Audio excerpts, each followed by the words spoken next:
What a day, what a day, what a day, what a day. Yes, y'all, it is officially Martin Luther King Jr. Day, 2025.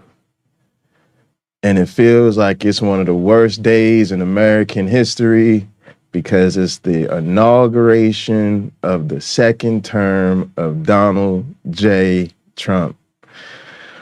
Don't have a lot positive to say about the situation, y'all, but I do have the lovely Maya Adkisson here to discuss it with me tonight on Black Freethinkers.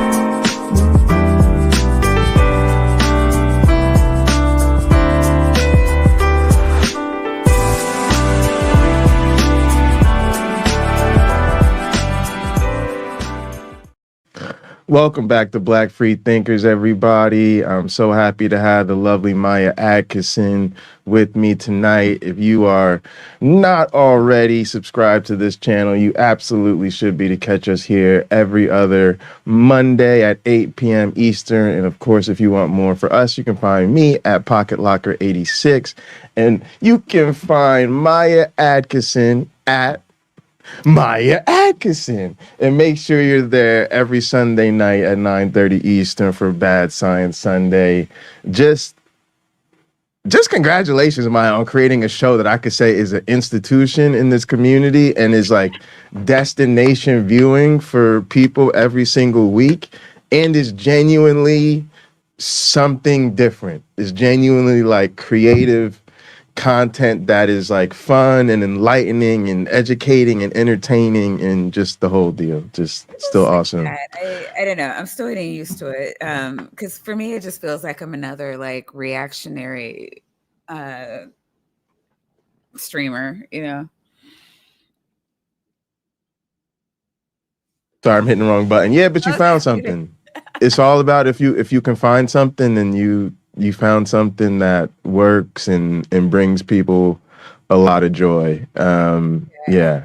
My claim to fame is that I'm really like, I know everybody's like, oh yeah, I'm community based, but I think that people like first produce a product that they love, and then they're like, well, anybody else who wants to love it can come. And it's not like I don't do that, but when I did it, I really had the community in mind. I was really thinking, what is something we can all enjoy? And I go into that whenever, I select a topic. So it's been, yeah, I mean, I've been in the community for so long, it's pretty easy to figure out what all of my friends, like, and, what they're going to enjoy. So it's been, it's worked out. Yeah. I have the same thing, honestly. And, it's weird because I made so many decisions along the way from the beginning of my channel to where we're at now to deliberately focus on the community, like even to the point of the community is more important than the content, or the community is more important than growing in the algorithm or whatever. Yeah. And sometimes I have to remind myself of that because sometimes the algorithm is not. Yeah, I have to say, oh, your channel. When you don't feed into the algorithm, you feel it. Yes. And sometimes I have to say, like, if this is a result of choices you made, like you decided not to chase channel growth, don't be mad when the channel's not growing. The community's there, and you should be happy the community's there because you decided that's what you wanted to focus. So don't be mad now. Don't be having buyer's remorse and backing out now. But no, it's cool. Like I remember. No, my partner was gone for like a month, and she came back, so I've been spending a lot of time with her, and I haven't been in Gather as much as I usually am. And I came back, and it was just like 4 or 5 people there, just chilling, talking, doing their thing, and I was like, this is what we're after. We wanted a place where we can go to get together and be in each other's lives, and you have that, and you've built that, and now even if you're not around for a hot minute, people are still gonna, Yeah. the community is gonna use that space to what you intended the community to use it for. So that is really great. And I'll be on BSS early next month. 2 weeks, right? 2 weeks. Yeah. 2 weeks. Bad scientist on a bad science Sunday. It'll be hilarious. So Maya, tell us. I'm gonna be honest with y'all, gang. Like today's show, just given everything that's happening, I just said I don't want to try to pretend that it's not happening. You know, we have some guests we're trying to get on. We'll line that up. But I don't even really want to have guests on for this. When we have guests on, we got, other things to really be focusing on them and getting into. Today's just MLK Day, the inauguration of Trump, whatever you're doing, whatever you're feeling. And I'm almost in a place, I'm gonna just be raw, like I'm in a terrible place with all of this. And it's almost the type of place where I feel bad doing a stream today because I feel like I'm not in the mood to entertain people. I don't have no polished, pre-worked out optimism to package for people. Like, it ain't no silver lining episode. But I just felt like we're here, we do this, and it's sometimes maybe that's one of the good things that we can bring to people with this channel. I was actually talking about this, which is, and I know you know this, Maya, you and I kind of have the privilege of not just being Black freethinkers or Black non-believers of certain things or whatever, but also to be accepted in what a lot of people would consider the majority community or largely white communities, even compared to, say, other Black content creators who think like we do or whatever, but have only found growth or maybe fully comfortable in other communities of color, right? Right. And I was talking about how, like, it's crazy that we're accepted in this community, even though there's issues. Not say it's all roses all the time, but it is cool. And then I was saying how, like, they let us bring it to them. Like, I could really be like, I ain't fucking with white people today, and here's why. And it's a whole bunch of white people that will just, like, listen to me go there and like try to rock with it. You know what I'm saying? That's going to be some trolls who come by and call me all sorts of bad names, but I do really appreciate that y'all let me even for the men, speak my where truth. I'm just like, man, why are you like this? And they're like, yeah, why do we do this? I mean, I think it takes a lot of, like, personal growth, like maturity, to know that, to understand, like, okay, women are picking bears. This is a problem for us, fellow men.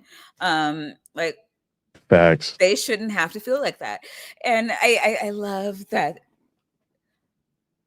I love that about this community, where it's not, where it truly is like a woman can get on stage and vent, and people understand that, well, I don't do this, so she's clearly not talking to me.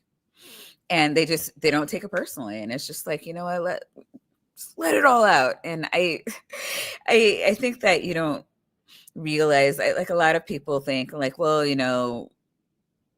if I were never here, like, there wouldn't, what would really be different? And it's those things that you do for other people. Like I was talking yesterday, where it's just like, there's been some times when I didn't know what to do somebody when they were grieving or going through something, I couldn't relate. But I was the person that they came to, and all I did was hold them while they cried.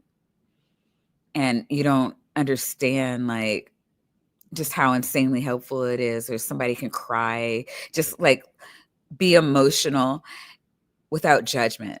Like, it's so much. And getting back to what you're talking about, like, I kind of feel like we need to come together as a community right now, like, and even before I see some of our trans fans coming through, I've been really happy to see the community do that for them, because I know that for me, I was like, hey, there's something I don't understand. I want to look into it more.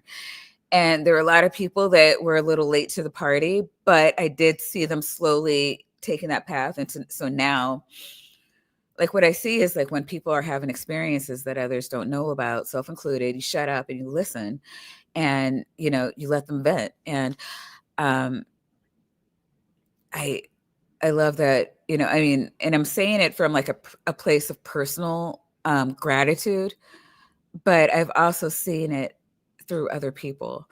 And like we like really, I mean, I don't know. I'm getting to the point where people are like, "Are we really a community?" And I'm like, "Yeah, we're more than that. We're family." Like, just stop with all that. Yeah, it's really weird. I do some splitting hairs about these things, admittedly, mostly because I want people to think about the gradation of relationships in Hmm. certain things. Like, I don't consider, for instance, Matt Dillahunty Yeah, a part of my community the same way I consider you a part of my right. community, because he doesn't know I exist, right? But I do consider him part of my community in the sense that he's The greater literally community. Yeah. and he's no more than 1 or 2 degrees of separation removed from me. Like, we do have legit mutual friends, and it's Oh just a yeah. matter of time before one of us Hmm. approaches one of those mutual friends, or maybe and something happens, right? But yeah, no, in a sense, like, we are a community in all of those ways. Like, the fact that you're part of a community where you live and you're part of a neighborhood, some of that's good, some of that's bad, some of it's, oh, I Right. love this neighbor, and this one I'm always calling the police to make complaints about. Yeah. One of my But neighbors we're got a all still cyber part of the truck, same community, and I'm by hook or like, crook. no, yeah. One of my neighbors just got a cyber truck, and I'm like, Gross. is this my community? Right? Like if he has to be my community, y'all have to be my Yeah, community. yeah, exactly. Uh, So yeah, so in that sense, I just appreciate people for being here, and I thought it's probably good for us to just be raw and just say, here's how I'm feeling today, here's where I'm at. But you know, maybe you're in a more optimistic place than I am. It just, today for me, really stings. You know, it's the day, you know it's coming, but then it happens and it kind of goes by, and you're like, oh, like, it's real, like, this is it, we're here. We literally we've arrived at Trump administration number 2. People voted for the bad guy. They went to the movie theater. They cheered for the villain the whole time, and then they said, you know what? Screw the good guy. Let's make the next series about him. You know, like, well, you so know, in it's fairness, real. there were no other guys to pick from. There was only one penis on the ballot. Um, you know how I feel about the Yeah, that fact is true. It's like, what did we expect of people? You know, it's like, at America least he's not has. a woman. A lot of people feel that way. A lot of people feel that way. I've been listening to a lot of people on the internet, and I really want. I know I'm in a minority here. I mean, yes and no. There's a lot of Gen X women out there saying the same thing I am. But the millennials and the Zoomers are convinced that if Kamala had just taken on a populist tone, we are ready for a woman president. And I'm like,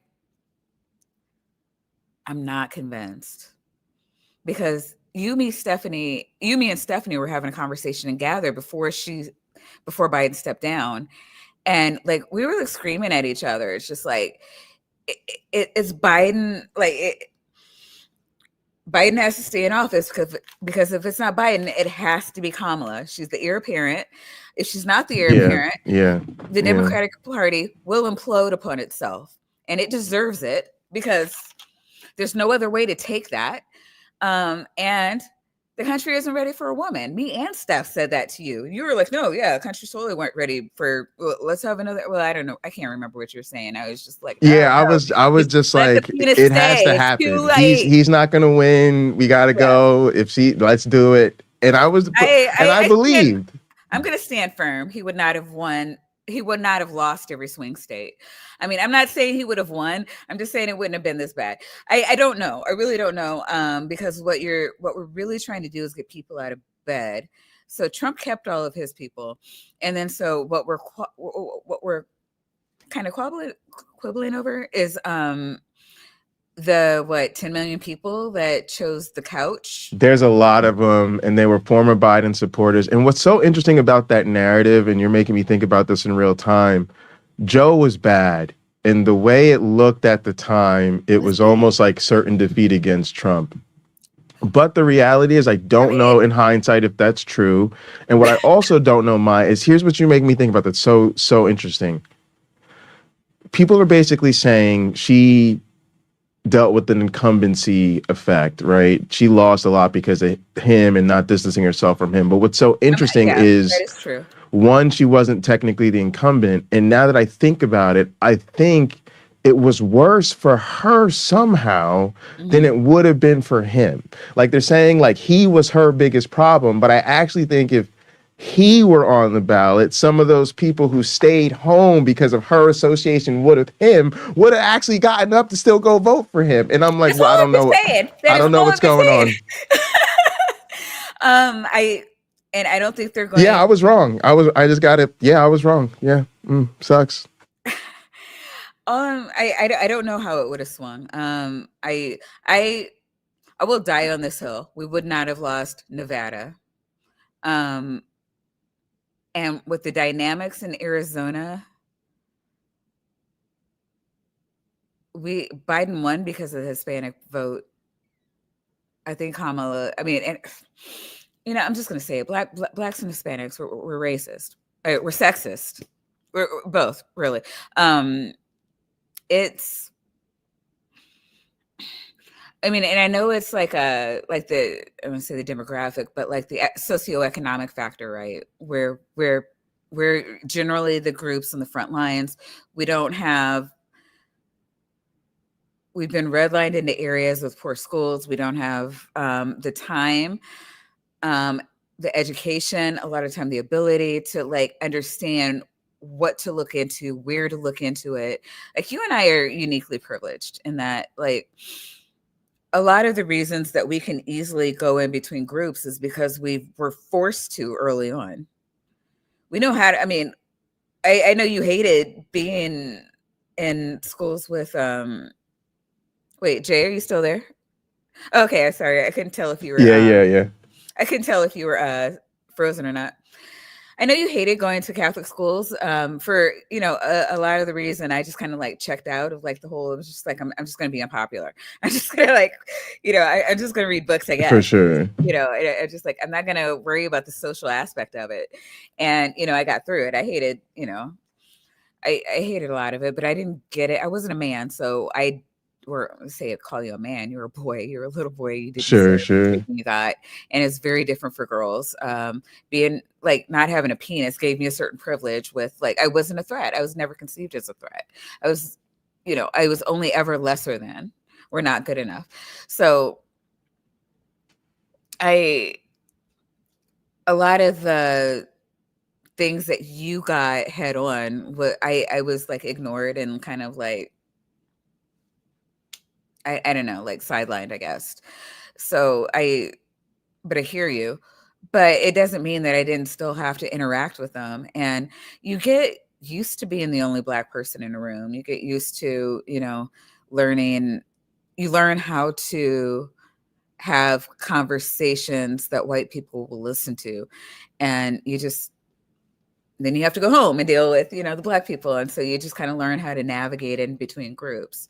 So, 30, 40 years later, it's, here we are. And I don't think that most people, well, I know that most people don't have that experience. Maybe inner city, not even inner city youth. I think there's a different dynamic, like being in a big city. When you have a bunch of people together, it's a completely different dynamic than when you're the only minority having to, ask how high every time you enter a conversation. And so I don't think people see things. I think we have a unique perspective when it comes to stuff like this, but like, and I don't know how well like you're familiar with the Hispanic community, and I don't want to like, put them on blast without a Hispanic person being in here to like give nuance to the group. But let's, talking about Black people especially, you can't tell me there weren't like all the men that voted for Biden and then chose Trump or the couch, that had nothing to do with her being a woman. And just talking about Black men. No, I would never. And it's crazy, especially too, because of just the devastation to the Black family and the centrality of Black women in the Black household, for Black men to still be so misogynistic when it's like, if you're anything like me, it's like it's you and your mother that got you through. But they blame us. Like that whole Kevin Samuels bullshit, like really, a lot of men in the Black community feel that way.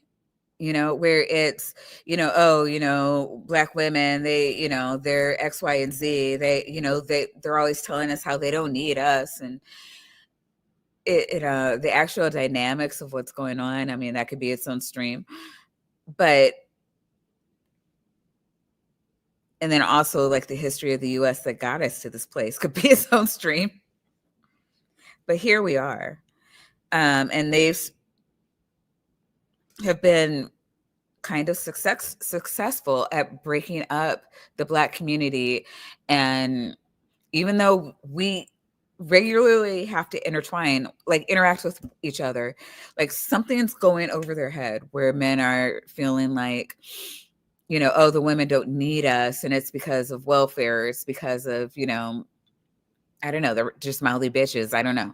They don't know how to let me lead. And a lot of that is like the church coming through in the narrative of what a man should be.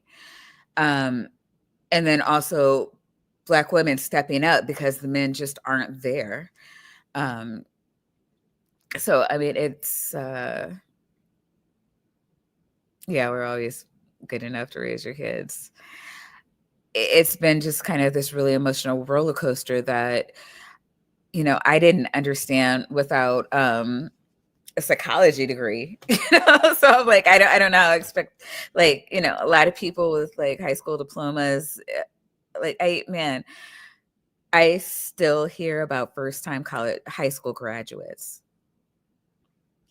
in my city. It's nuts.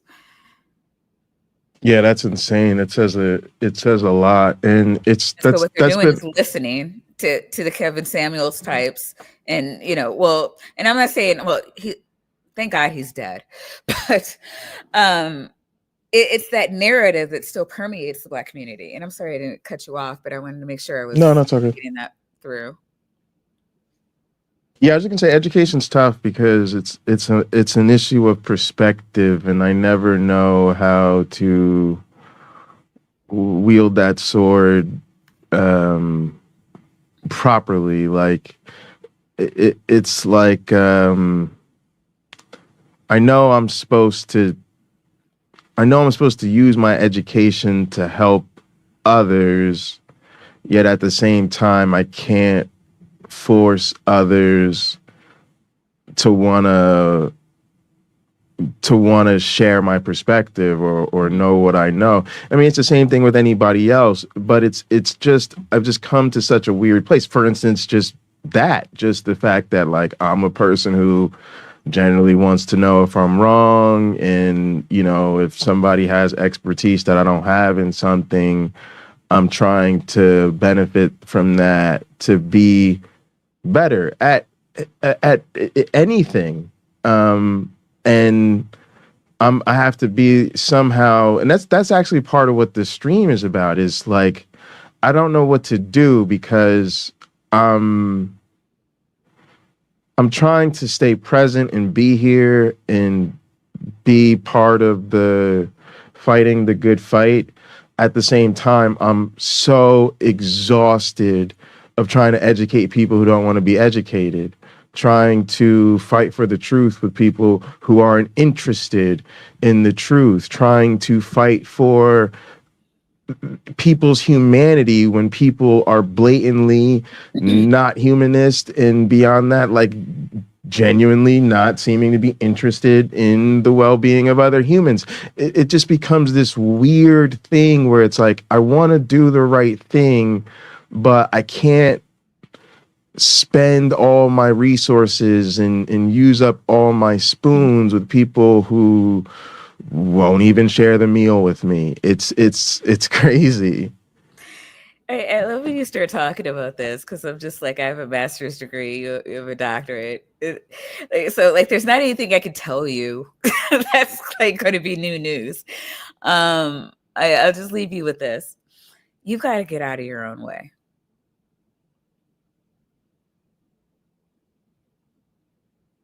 Yeah, I don't know how. that is what I need to do, for sure.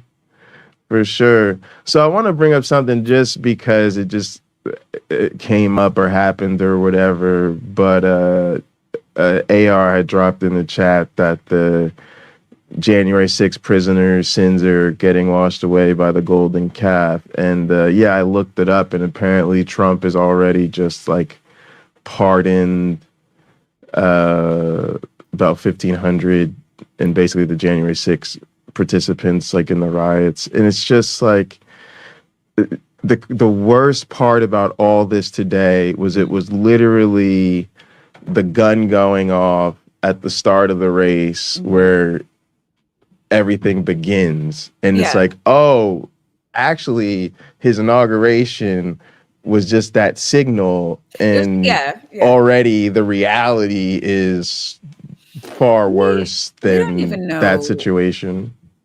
Yeah, I mean, I've been trying to tell people for the past 2 months, I'm like, you need to save your energy. You need to save your energy, because like worrying is going to wear you out. And having dealt with a kid on the spectrum, you can't even take it day by day. You got to take it moment by moment sometimes, you know. We're about to get bombarded with atrocity after atrocity after atrocity. Fridays are about to become hellish again. And I think a lot of people, what I hated hearing was, well, we got through 4 years of them before, and they don't even understand why this is different. They haven't paid attention to what's changed. And I can tell that from the rhetoric. I know that when you're talking about like trying to get people out of religion. We've got to, if we're going to get through this, we've got to get people to engage politically. And even when I say that, even when they're paying attention, they don't know how things should work, because like the few of us who've had civics classes have forgotten all of it. It's, so, I mean, they could just be told anything, and it's like, yeah, I like that. Like, let's do that. And I'm like, this isn't a thing. Like when people were saying, oh, Biden can just do an executive order and, you know, to get healthcare for all. And I'm like, why are we here? Just like, God, we're not, and the left isn't organized. Like we're not funded like the right. It's just, if we make it through this, it's not going to be fun.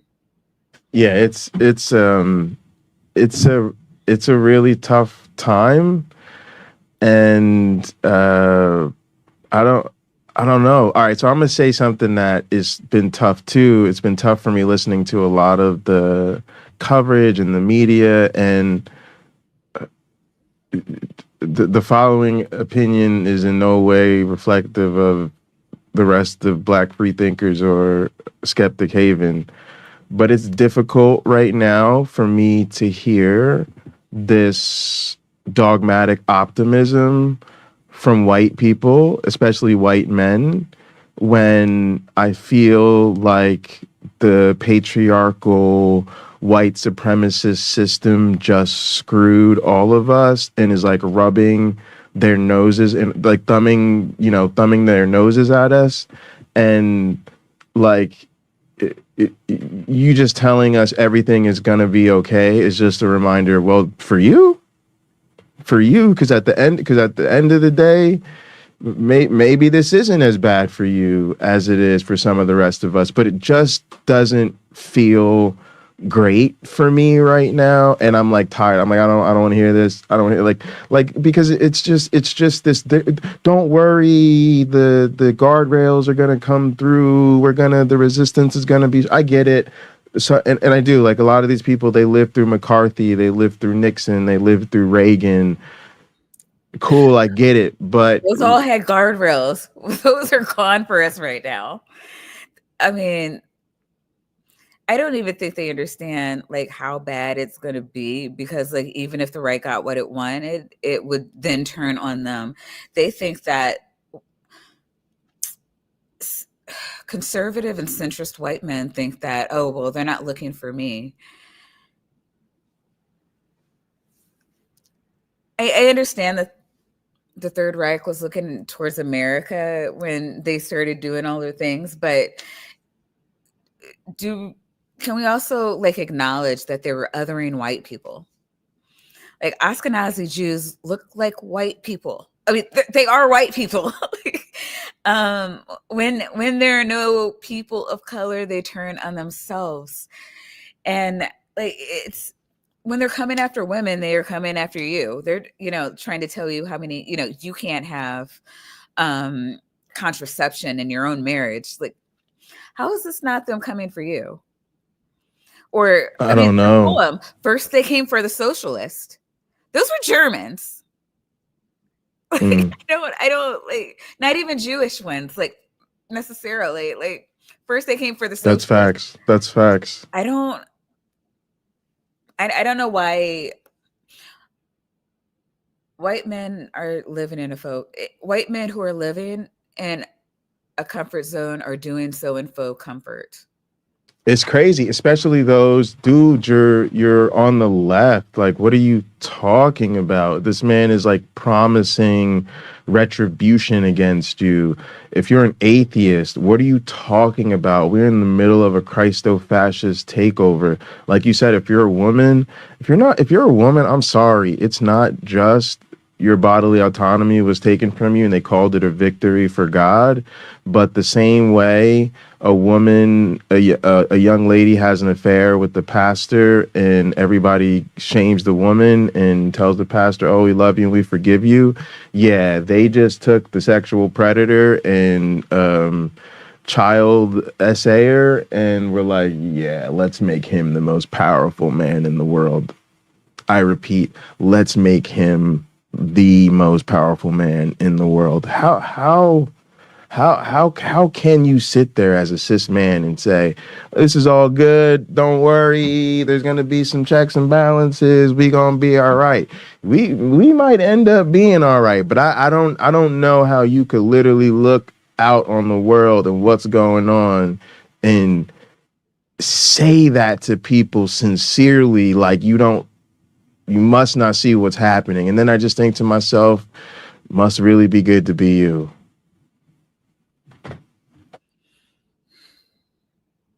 I mean, it's on some level, I don't know. I think they understand the system. They understand what the system wants them to see. The appearance is that they're protecting white men when the real us versus them is the 1% versus the 99, which, yeah, sure, happens to mostly be white men, but the 1% will turn on its own quickly too.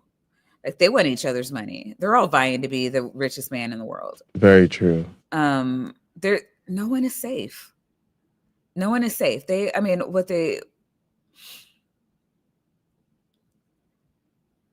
I'm pretty sure the goal is, and nobody's saying this, to completely strip the middle class, to like poverty rates criminalize homelessness, throw us all into jail where it is already constitutionally legal for them to treat us like slaves, and then just work us for free that way.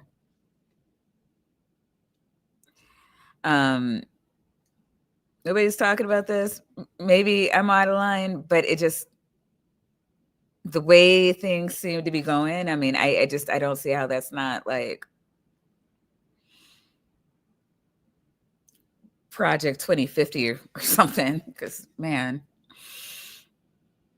All right, so we got a comment I want to address, Sure. and I actually think my perspective on this, which I don't know if it's changed or whatever, but I think people will be surprised with how I feel, maybe. But the Most Unholy said, as a black humanist, what do I say to my Trump-supporting white wife? I'm going to let you take this first. It really depends on what she's saying. People support Trump for a number of reasons. And then I don't know, like me, I would just like write down everything she thinks she likes about him and explain why that's not true. He has no redeeming qualities. Everything he does is for a self-serving reason. And why people think that he's going to do anything for them when he's never done anything that out of the goodness of his own heart that didn't support him. Like, I don't know why people think that. So, I mean, you got to figure out why they think that and then address that issue. Because Trump supporters go all the way from, crypto bros that see the writing on the wall and want their portfolio to grow to QAnon supporters. So, I mean, I don't know where she falls in there. Yeah, I don't either. My take overall is I would just say, I love you, baby. What I've realized is people are on their own journey. And like, for instance, with me, like my partner is Muslim and I definitely and far more conservative than me. But I always thought that I could never make it work with a religious person. Mm-hmm. And I tried. And I always felt like somehow, at one way or another, they treated me differently and made me feel less than. And I just started to feel like that was what I should expect.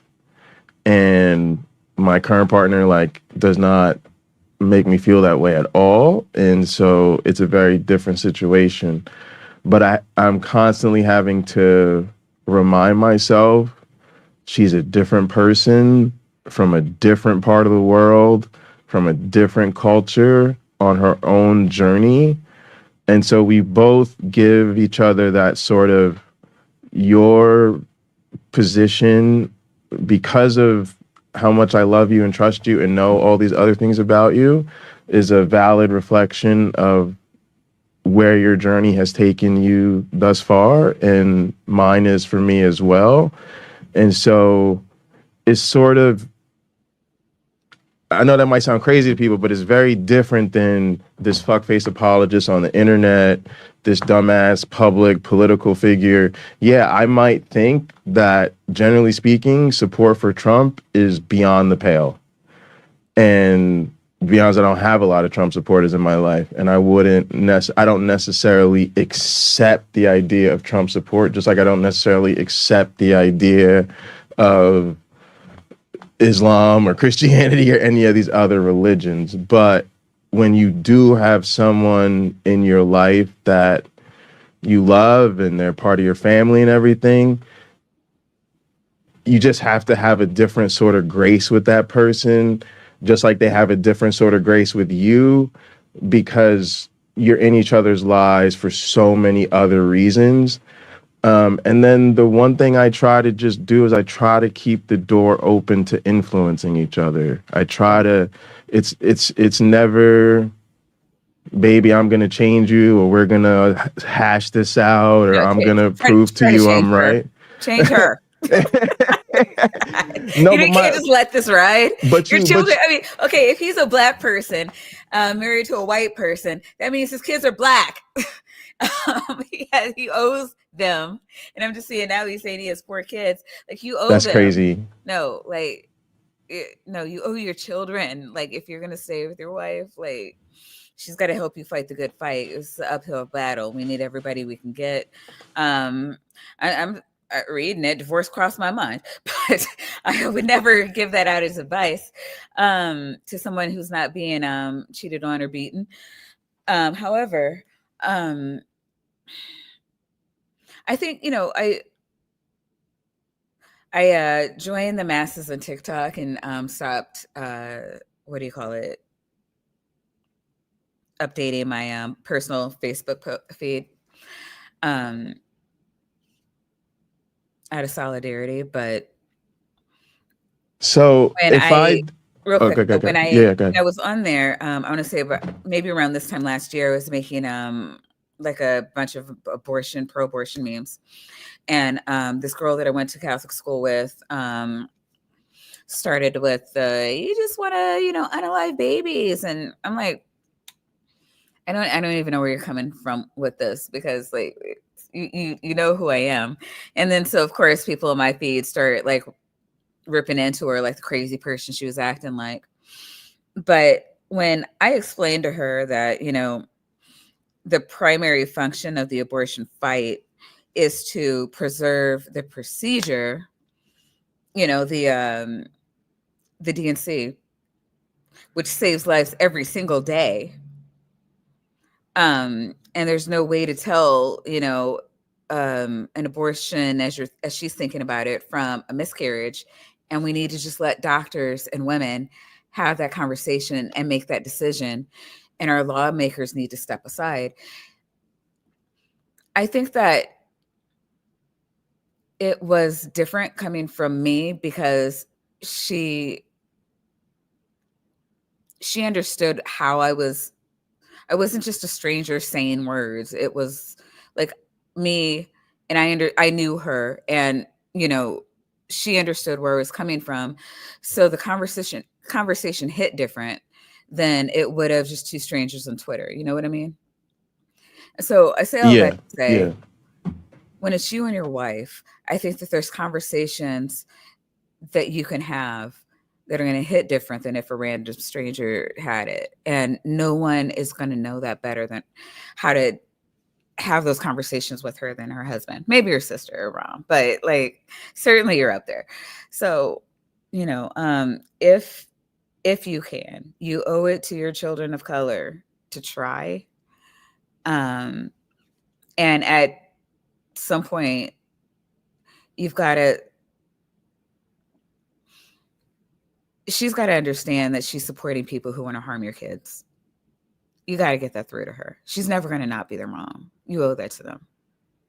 Nah, this is cool, and not cool. This is great words of wisdom, and I'm taking it in myself because I have to deal with things I didn't think that I would. But let me be clear, like, I think there's a whole spectrum of things. And one of the people I actually celebrated coming out of the election was people who were like, oh, you voted for Trump? Yeah, sorry, grandma doesn't want you over for Thanksgiving. Oh, you voted for Trump? Yeah, these are divorce papers. I didn't even know you could get divorced that quickly. Yeah, well, guess what? You can. Sign here. No, I love those people because that's what we need in this world. We need people who draw a line in the sand. We need people who understand, okay, you messed up. There are consequences. This is not a game. This is not a drill. So I think that is totally appropriate, acceptable. You will have my unconditional support if you end up going that way with it. And I think part of it is the calculation, to me at least, of how broken is this person. I can handle a partner who has a bad idea or a bad opinion. I can't handle a partner who's a bad person. There are a lot of people who, be honest, when I say I don't have Trump supporters in my life, it's because I'm talking about typically American Trump supporters who are Trump supporters in what I would call the full light of the American day-to-day reality that we have been dealing with for the last 8 years of Trump. And I think that their Trump support is truly an indicator that they are bad people, at least to me. And that's why I'm like, I ain't got no time for it. Yeah. But I do think it's it's potentially different for someone you love and maybe have a different life with, especially if I'm not even some saying do it. Don't do it for her. Do it for your kids. Like, holy yeah, crap. yeah, but I'm just saying if it's something you feel they're better than and they Mhm. can Right. get Yeah. past this, all I'm saying is, and I'm trying to learn this myself, and I don't know I haven't figured out how to do it, but one thing I have figured out is in a relationship, especially an intimate relationship, change cannot feel like losing. Right. And we are so stuck in this society. Like, even when I try to have a conversation with my mom, every Mhm. time I try to say something that's challenging, well, I don't want to debate you, or I don't want things to turn into a debate.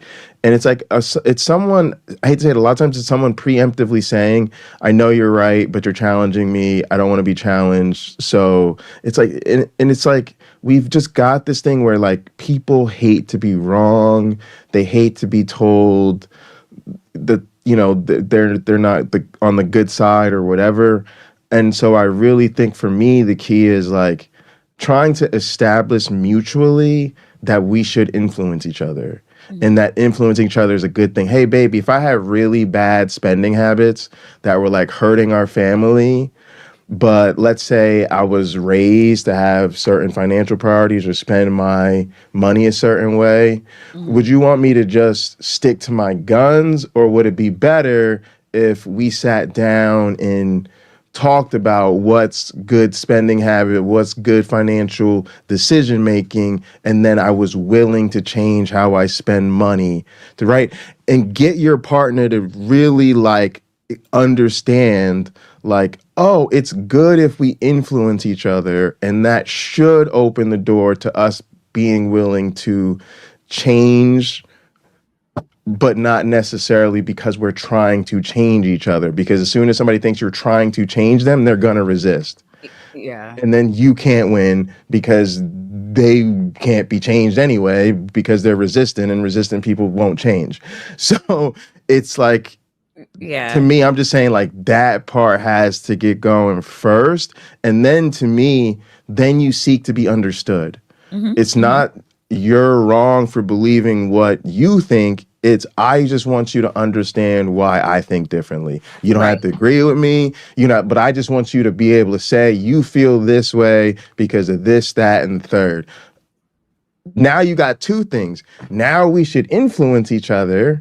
And now where I'm coming from is reasonable and supported, and you understand. Da, da, da, da. Right now, the grounds are so much more fertile for now. How should we really address this than they would have been if it was just you can't be this way, I can't take this, it's Trump or me.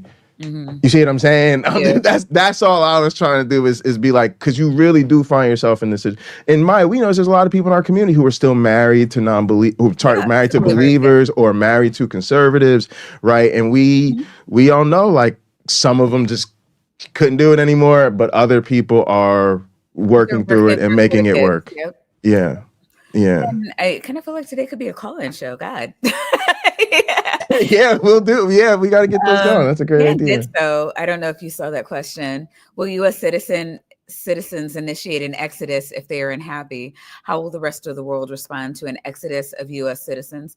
Should the That's a rest of the world great take a question. hard line against U.S. immigrants? I mean, yeah, they should, but I don't think they. And again, I don't think it'll get to that point. You have no idea how what do you call it? Poor U.S. citizens are. U.S. citizens, like we're having an uptick in maternal mortality and infant mortality because women can't get out of their state to have an abortion. Um, I don't know how they flee the country. We're like, I guess Mexico would be the best way, but you almost need to know somebody in Mexico because, like, what do you do? Okay, so I'm in Mexico. Okay, I'll just go over here and like get a job at the bodega. Like, what do you do? Like, it's not just as easy as like fleeing or seeking asylum or like where do you go? And it takes a while. to flee the country. So I think that if there was a point at which there were like concentration camps, then we'd see a mass exodus in a lot of countries open to taking people of color, members of the LGBT, especially the countries that already have travel restrictions to the US for their LGBT citizens. But right now, it's just like, okay, you don't like your president. You should have campaigned harder for the other guy. Like I don't see it being successful at this point. Jay, what are you thinking? Whew. Like so many things. I guess that's why I'm bipolar, but I'm of two minds about this. Even when I was young and I was just so dissatisfied with US politics, my early dissatisfaction days, I would ask my professors, like, why are you still here?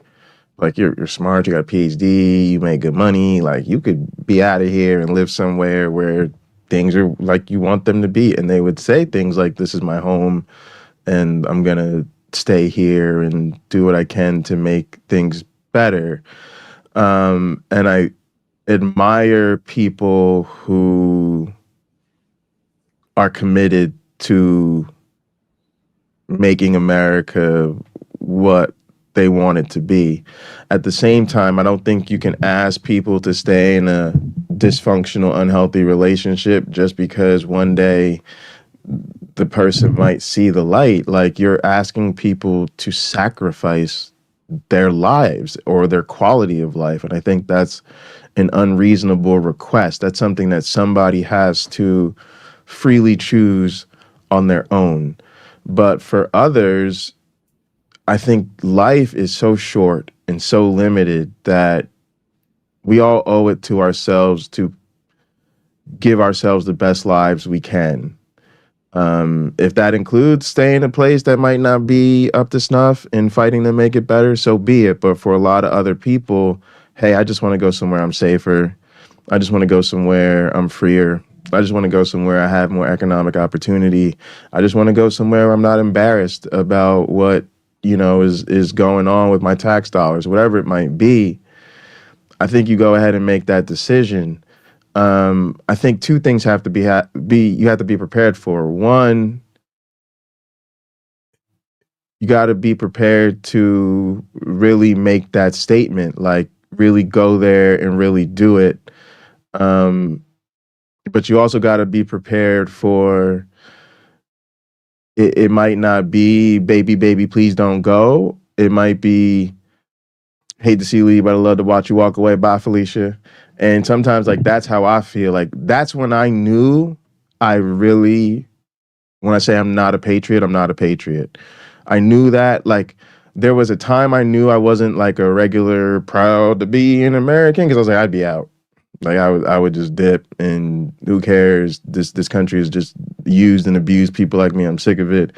Show me somewhere where I have better opportunities and I'm there. And I always felt like that should enrage people. They should be so disgusted that people who are born here are willing to walk away. I knew I really wasn't a patriot when I stopped caring.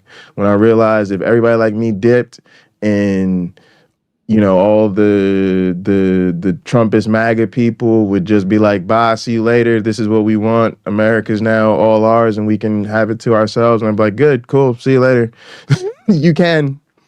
You just got to be prepared for it. It might play out either way. It really might. They might weep, or they might throw a party and be like, I don't know what took you so long. And you just got to be prepared for either reaction. And if you are, well, no, they're saying that people like you and me who want to leave, like a mass exodus of like people trying to flee, a Nazi regime. Like, because remember, I don't think we took the Germans during the war. Oh, yeah. I'm sorry, we didn't take the Jews during the war. I think other countries would take us, but I don't think, I'm not optimistic that other nations would really do any.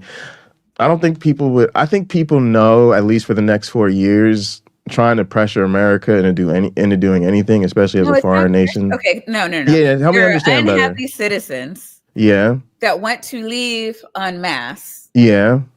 So he's asking, one, do you think that's going to happen? And two, would other countries accept them? No, I don't think it'll happen. Yes, I think they'd accept them if we did it. Like a bunch of us just today decided, nope, don't want to do it. Other countries would just accept us. Yeah, I don't think there's any real resistance to people. I mean, it just depends on what accept. I mean, okay. You don't think right they now would? we can't accept. We can't like just right now. We can't just hop a plane to France and be like, yeah, we want to stay. Like we'd have to go through the proper channels, which would, I mean, it would. If you have nothing, if you don't have a passport, you don't. I didn't say a passport. You have nothing but a passport. You haven't applied for a travel visa. You're just fleeing because you're black or you have a trans child. Like it's not like we could. I mean, I guess you could try to seek asylum, but like I don't know that they would today consider it that it would be accepted. It's like, no, you're fine. Just going back. Yeah, no, I agree. I guess what I'm saying is when I think about it, and I have thought about it, because to be honest, I didn't really want to take a permanent job in the US. But a lot of it was like my ability to live in another country are limited by just basic considerations like, one, can I find employment in that place, right? And then what are the normal paths or not paths to citizenry. So there was some international research I talked to, like, oh, in this country, if you work here for X amount of years, you'll become the citizen, and and it won't matter, and blah, blah, blah, blah. There are other people who were like, oh, you could work here, things would be great, you would just never be a citizen or be able to vote, but like whatever. Other countries, they were like, oh no, you would be here for like 2 years, the government would be up your booty hole every second of every day, and if bang, bang, bang, bang, bang don't happen before your contract is up, whoop, like you're out of here, right? So I guess for me, I'm just saying I don't think anything about what's going on now with Trump would necessarily like change any of that. Like, I don't think it'd be any harder, but I agree with you. Like, I don't think anybody would be doing anything special to accept us or give us like political clemency or asylum status. No, because all of those things would amount to some sort of push back against Trump, and most people we just know are not gonna do that, especially not on behalf of marginalized people. You see what I'm saying? But I do think if people wanted, if there were people who are wealthy enough to be able to afford to follow the normal, route into, a different country, which most of us can't because of the way our government's been treating us since Reagan. I mean, I think that they would. He's like, well, yeah, you followed all the rules, whatever. But like a mass exodus of Americans doing that, I think that they. Yeah, I mean, we'd have to push limits. I mean, Europe can only accept so many people, and there's a lot of us. Yeah, and people got to also understand, like, a lot of countries are way more restrictive to pass the citizenship even than what you're used to in the States. Yeah. Right? There are just some places, and you got to remember a lot of it's because European countries share borders here the way states share borders. Mm-hmm. So when they say France is from France, they mean, yeah, we literally don't want the motherfuckers who can get here in like 20 minutes, but technically are citizens of another country, taking our jobs, and they not playing at all. French, so there's some places that it's just not gonna happen. Like they just ain't gonna happen. Now, you brought up another thing that I think is relevant, and it's the interaction with class. And I think, in a sense, urban cities are sort of a good look at a similar phenomenon, which is the people who can most do it are going to be people who can afford it, right? Mm-hmm. And the way it happened in urban cities, that looked like the flight of white. Oh, there's racial strife, economic strife, conflict, race riots, whatever. White people were like, yeah, we out and we can afford it. Now, mostly we look at that as a negative because it devastated those communities in the long run, and it deepened class divisions because, again, y'all were the people who could get up out of here and left behind a lot of marginalized people who didn't have those means, and to this day are still struggling just because they were born in these places and everybody with resources left. At the same time, we don't feel the same way about the narrative of people who were means trying to improve their quality of life, including getting up out of those circumstances. So we feel very differently about the flight of white to suburbia that caused devastation in minority communities and cities than we do about people of color, quote unquote, picking themselves up by their bootstraps and then getting out of the hood, quote unquote, and then moving to suburbs or whatever. And that's why I feel that's kind of where some of my thinking about the international stuff lies. It's like, if you're just wealthy and this doesn't matter to you and you gonna be okay either way, like those professors I was talking to when I was an undergrad, them staying knowing they ain't really in no jeopardy and they got some resources to maybe help things get better, that's probably thumbs up. But if you a black trans woman from the inner city and you at the tip of the spear like that and you get a job offer from some place that's friendly and going to pay you well, do what you got to do, right? I'm just being honest. I'm gonna probably feel differently about people in those situations, and that's why.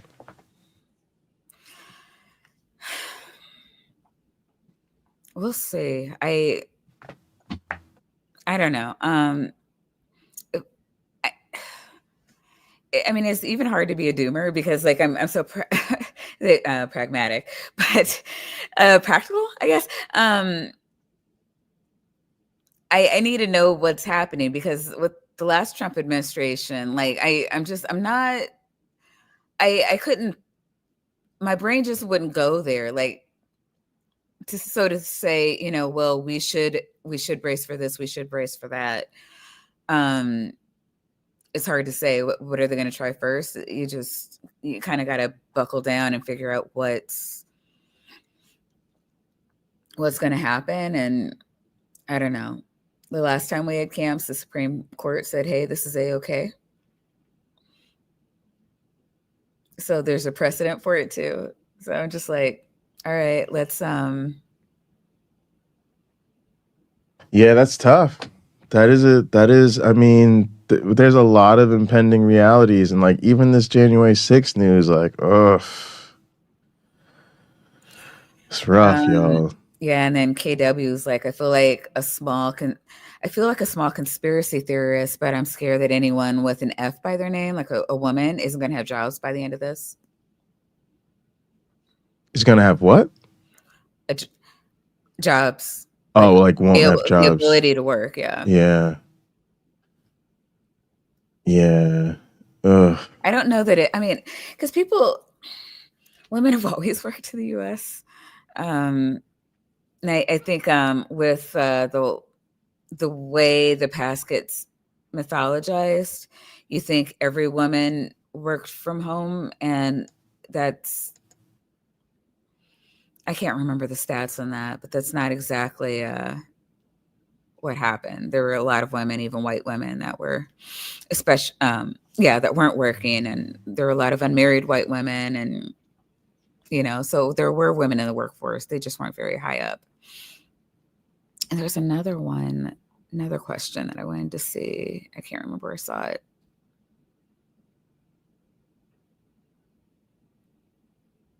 I don't know. Did you see something? I don't want to like. Somebody said if there was a God, there would have been a meteorite today. Oh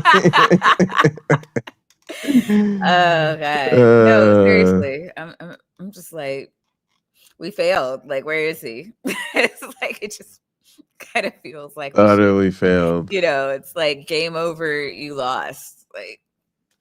But to be honest, that like summarized my feelings on today. I could tell you, like, I was on a basketball team that never won a game. Wow. We were just a small school and we always got beat. You had to learn to accept losing. Like you lost. There wasn't sometimes by 30, 40 point, like y'all lost. Wow. Like, but again, like you're just a small Catholic school, like I hardly get a team together and your coaches are volunteer. You're playing against teams that their coaches is really making money. Everybody's on the AAU team. Like it's, you know, you go to a school with 350 students, grades 7 through 12, and they're a school with 6,000 students. Like y'all are going to lose. Hate to break this to you. but like, you still show up, you still go to practice, you still go to the next game. knowing the same thing might happen. You get to the point, it got to the point, y'all, real talk. I'm not even gonna hold you. There will be teams that will be talking trash at the beginning of the game. We're gonna beat you guys by 50. We're gonna beat you guys by 60. They will beat us by 30. And the game, we be talking shit. Thought y'all was gonna beat us by 50. Thought y'all was gonna beat us by 60. What happened? What happened? You only beat us by 30. What happened? What happened? But that's how you have to be. Yeah. You have to get to that place because, again, you have to play all of these games. You're still the basketball team for your school. So, oh my God, no, that's I love it. That is some positive thinking. But yeah, that's what today feels like. We lost. Like we lost, and they're hosting up the trophy and doing their victory dance, and yeah, I mean, it's tough. I don't know, the progressive channels. I don't know. It keeps saying, it's like, oh well, she should have ran on this or she should have ran on that, and it's they're assuming that people were listening to her. And I could not have said it any better. I don't. It's really infuriating because like they're all saying the same thing. It's like, oh, this is first and foremost. If you're thinking that the Democratic Party walked away thinking they have to be more progressive, then you're not paying attention. That is not what they learned. What they learned was that you can say anything, you can lie, you just got to have the right liar in front of them. You got to know your base well enough to know what lie they want to hear and to say it out of the right mouth, or at least like the right color mouth, I guess. I don't know. Joe Biden had the most progressive presidency that we've seen in the better part of a century. And it got him one term. They are not walking away thinking that they need to be more progressive. We played ourselves on that. And I'm going to tell you this too. He got no applause for any of that from the people. None. It's also he did all this stuff, and people acted like they didn't even see it. There's no, oh, thank you for getting my prescriptions better. There's no thank you for the Build Back Better bill. There's no, thank you for, coming out with like the only gun reform we've had in centuries. Like there's none of that. None of it. Like and again, it's one, because people don't pay attention to politics. Right. And two, like the right held the narrative. There's just it's really sick to my stomach to see the way like what they're trying to take the wildfires in California to make that more right wing as well, so that they never have to worry about winning an election again. Like they are organized. They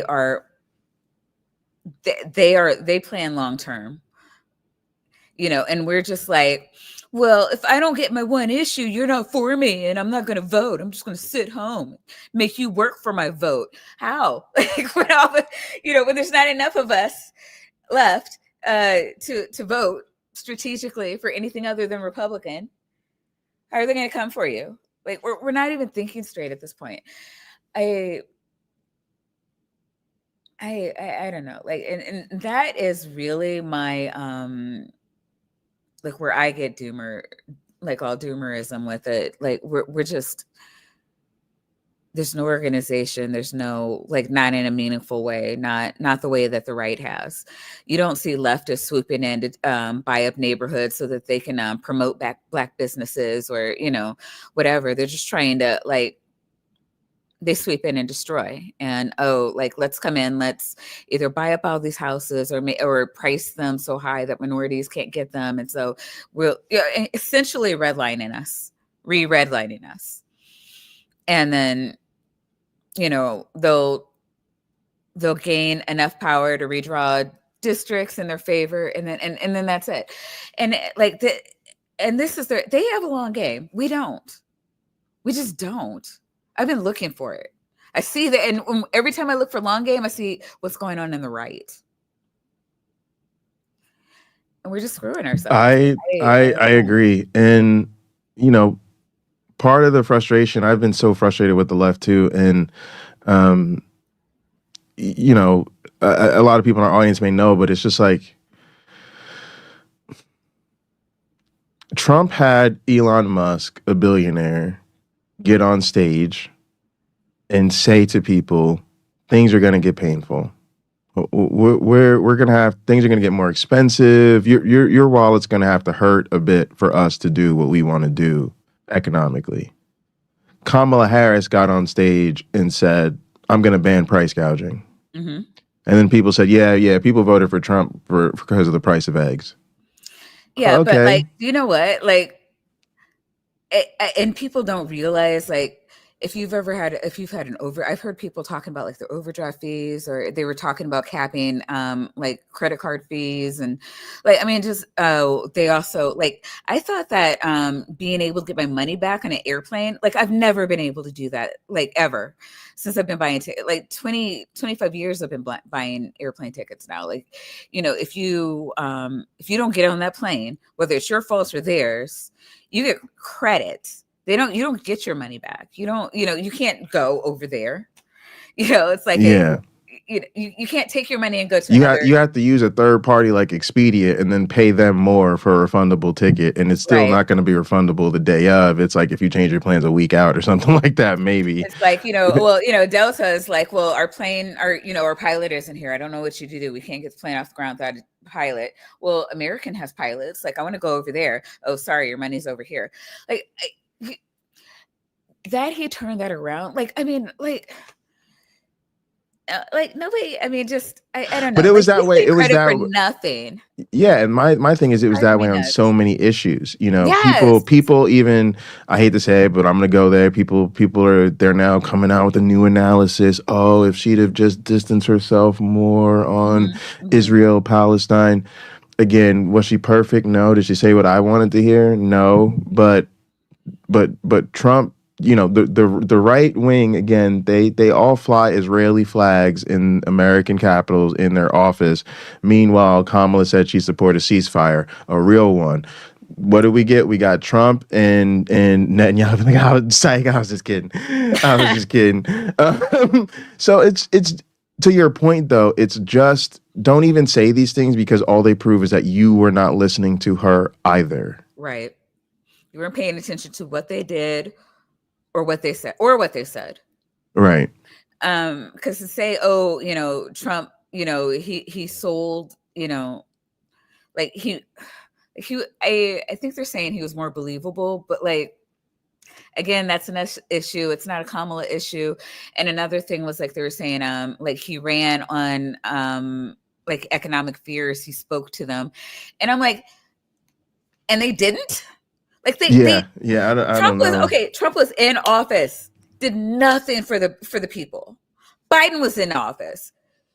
Like, I mean, did probably more than Obama and Clinton combined for the people. And it's just like, to say, oh, she should have run on what? Healthcare for all? Would she have been believed? Because they're not paying attention to what she did.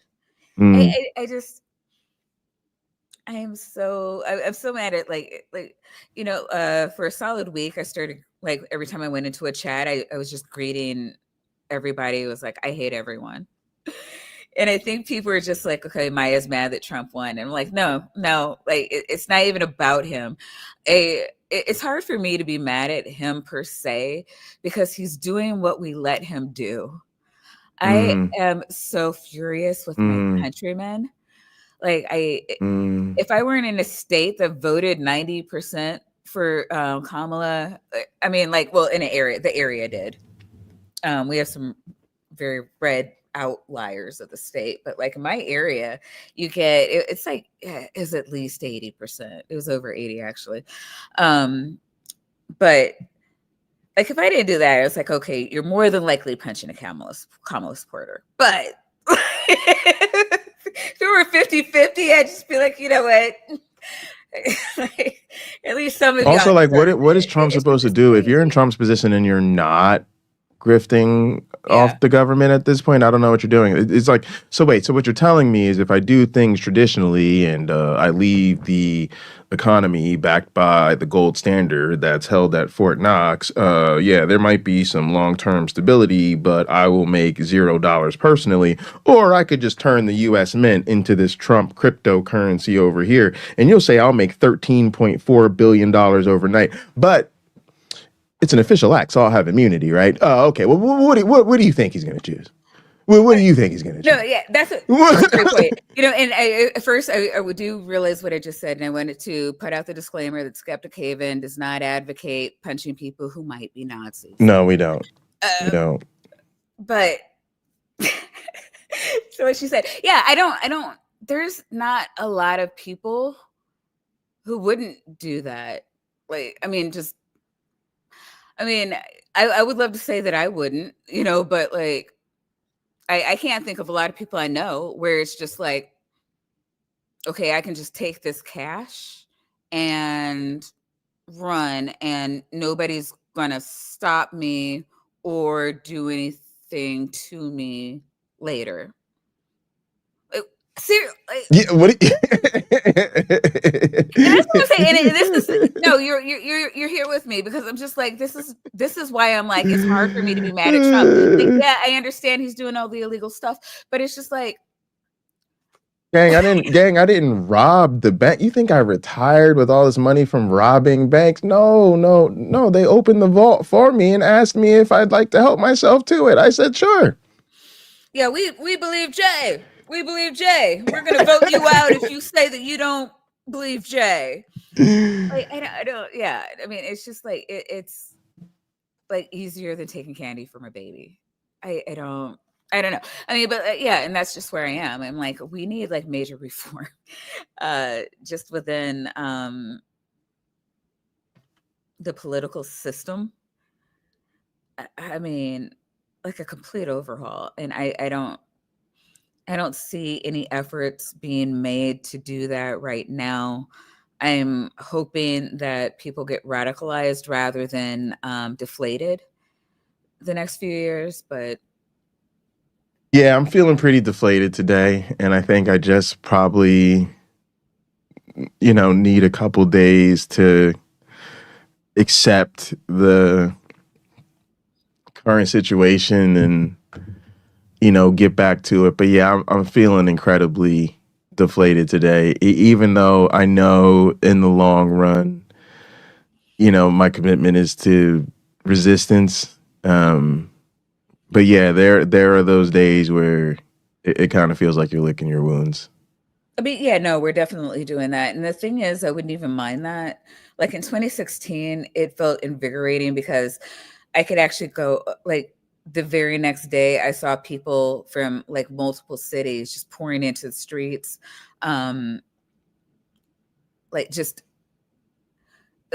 randomly like that. Those weren't organized. People were just like, I'm mad and I'm not going to take this anymore. Like that gave me hope. Like that we weren't going to stand for it. And now it's just like all these people finger pointing and, Yes. She should have, they should have, and like no one's taking responsibility. No one's organizing. I mean, there's going to be, I'm sorry, there was a march last weekend in DC and well, a bunch of cities, I guess. But I'm like, all right, we need to have protests are important, but we need to have a strong ground game too. And our judicial mechanisms for pushback are not there. I say judicial, but congressional. So I don't know.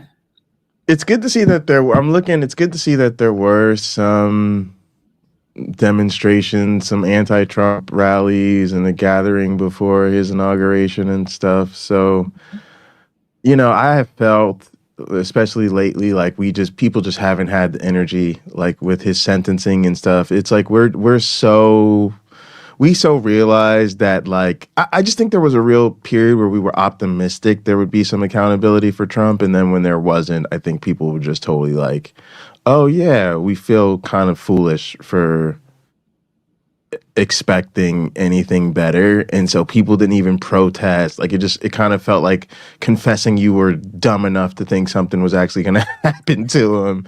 And so there's really a learned helplessness that adds to all this. Yeah, I mean, it is, because you have his supporters feeling emboldened because that proves, that he was actually innocent. And so now they feel boldened to do their BS. But then also,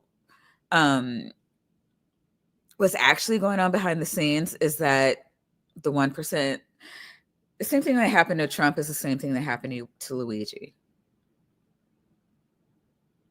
That's crazy. Do you hear me? Yeah. What do I mean? The lionizing of a criminal? I said the same thing that happened to Trump is the same thing that happened to Luigi. They're the same picture. Explain. All right. Whatever happens to Trump could happen to the rest of them, right? Mm. Whatever Luigi did to Joe Blow CEO, any of us could do to the rest of them, right? Mm. They have class solidarity.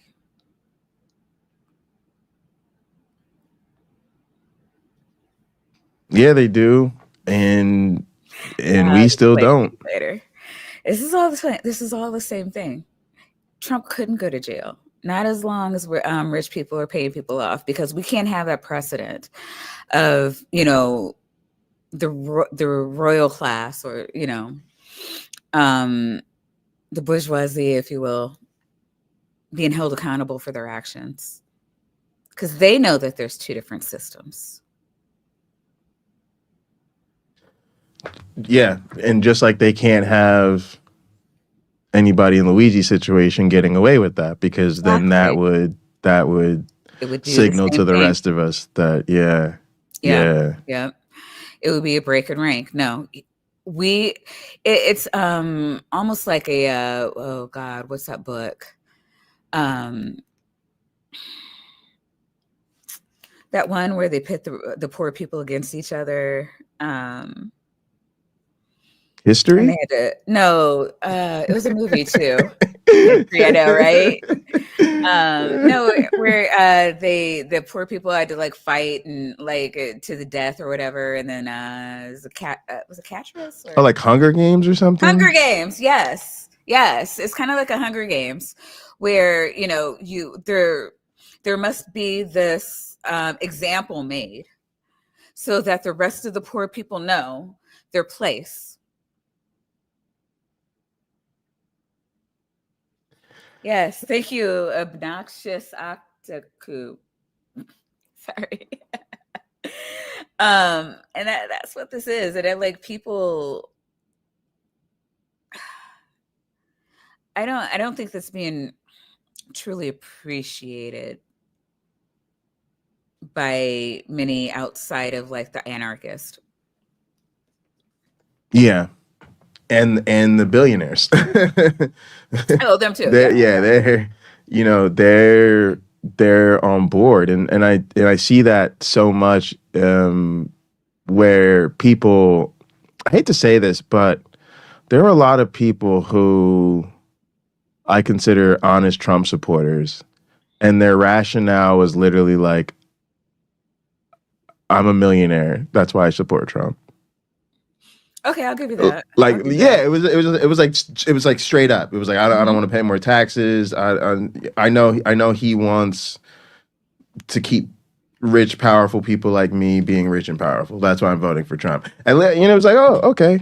I still think you're a fucking piece of shit, but all right, like that's but thanks for the candid response. Exactly. Yeah, this is where we are. So I don't know. Rest up, y'all. It's gonna be part of me is just wants to say, because people keep trying to say it's gonna be a rough 4 years, but it's just like, you also know that he's trying to not have to have another election, right? We don't even know. Oh, I mean, he could get it. He could get it because remember, it wasn't always like this. It's only been about 100 years, like not even half of the country's history that where we've had a cap on the president's term, and like, Yeah, and he loves to just find some ancient law and just say, hey, let's go back to that. we could just say it's unconstitutional. It subverts the will of the people. The people should be able. He could get the Supreme Court to say, well, the people should be able to vote for whoever they want as many times as they want, and that is free speech. Just like money is, if money is free speech, if money is free speech, why can't that be? Why can't voting be? Yeah, we're giving the voters their rights back. They could totally say that. Meanwhile, all the Republican states keep doing whatever they did this election. Yeah. And there are many places in many positions throughout our government where there are no term limits. So it's not like they're inherently sacrosanct to American politics. They're literally just something we've all agreed up until now was a pretty decent idea. And we don't all agree to that anymore. We did not agree to that. We actually liked FDR so much so that we kept voting for him. And the rich were like, nah, we like keeping our money. So we're going to put term limits on to stop you people from continuing. Yeah. I kind of felt that way with like Clinton too. Like he probably could have done a bunch of terms. Clinton would Obama probably would have. Clinton would have beat George Bush. Obama would have beaten Trump. Like that would have happened. We would not have Trump if there were no term limits on Obama. Yeah. Whether or not Clinton would have still been in office, who knows? But I mean, had all things gone the same, we would not have a Trump if there were no term limits. So, I mean, I'm actually against term limits. I actually do think they're a violation of freedom of speech, because where I see term limits, I don't see that we don't have term limits on progressive states. We don't see that people are being more populist when there are term limits. We actually see the opposite generally, that during their last term, they're doing things to set up whatever they're going on next to do next. Yeah. So they're focused on that. I'd rather have somebody focused on us and like trying to get our votes. So I'm inclined to be more in favor of term limits. And when I talk to people who don't like term limits, it's just like, I don't know. They just sound lazy to me. I'm still waiting to find something I agree with. It's just like, well, if we didn't have term limits, we wouldn't have Mitch McConnell. So rather than go out and campaign for good candidates and, vote him out, or, you just want to let him. And the thing is, there's more Mitch McConnells than there are Bernie Sanders. Even now, if we didn't have Bernie, if AOC had hit her term limit, if Ayanna, all the squad, like they're going to replace them with centrist, corporatist. And we even see them doing that now, like Cory Bush. Oh, I forget the name of that slate. But they'll throw their money in to primary a populist or a populist or a progressive, like somebody who's truly from the people, somebody who's not taking corporate money. Corporations will push their finger, put their thumb on their scale to get them out or primary them. So like, again, where moneyed interests are, they know how to do it. But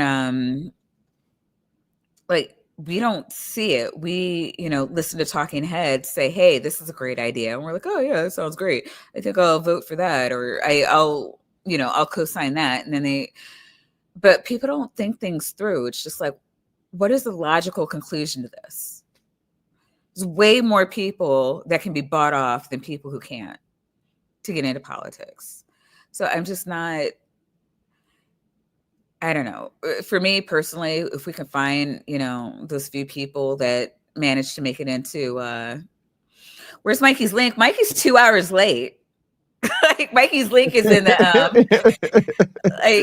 Mikey's link is the same place where I found my link. Tell Mikey to wake up at a decent hour, goddammit. Yeah, what we don't care about. What's that called? Father, parent, dad, father. So I don't know. Look, I don't know nothing about that. The baby woke up before 6:30. I don't want to hear all that. All right, well, look, Maya, go ahead and give us some closing thoughts and help us wrap this thing on up. I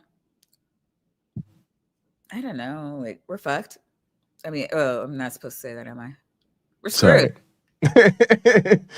I'll be helping man the Underground Railroads. Y'all know how to get a hold of me. At Maya Adkisson. Thanks so much for joining me, Maya. The chat was great. I really appreciate y'all coming through chat. Tune back in 2 weeks, and we'll have a guest or a special topic or a call in or something to entertain you. And maybe we'll have Mikey on. 2 weeks. We will be here. Yeah. Don't forget. And I do appreciate everybody being here and having that place to be vulnerable and emotional and just let people know what we're really going through and what we're really feeling at this time.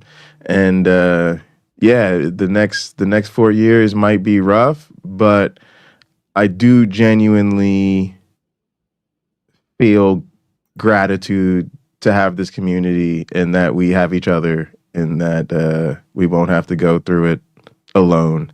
And that's about as silver lining as I'm willing to be right now. God damn it. Look, man, we love y'all. Y'all have been awesome. Definitely catch Maya at Maya Adkisson. You can definitely catch me at Pocket Locker 86. Before we go, let me see if I gotta do the Skeptic Haven business. All right. Here we go. Let's thank our patrons: Paul Camish, Karen Butcher, Puck, Helen Greene, Logan Fisher, Amanda McLeod, Rion, Deneen Murphy, Dan D, Michael Wiseman, Sunny Shell, and Phil Calderone. The channel members are Michael Bell, Jester, Robin Webster, Durudi, Yahooligan, Manuel, Karen Butcher, Ember, Al Trucker, Kelly Laughlin, John O'Neill, IQ, D. Murphy, Left-Handed Jedi, Gene Spiced, and Pete himself. Don't forget to check out our other shows. Mondays, every other Monday is Black Freethinkers. Thursday is The Sunny Spot. Saturday is The Global Atheist and Women Atheist Unload. And the call-in show is Let's Talk on Sunday. I want to thank y'all all for tuning in. Please remember to like the video, subscribe to the channel, and if you're watching later, go ahead and leave us a comment. And do remember to support Skeptic Haven. Go ahead, Maya. It's like, hit that like button. Smash that like button. All right, gang, we love you. We'll see you next time.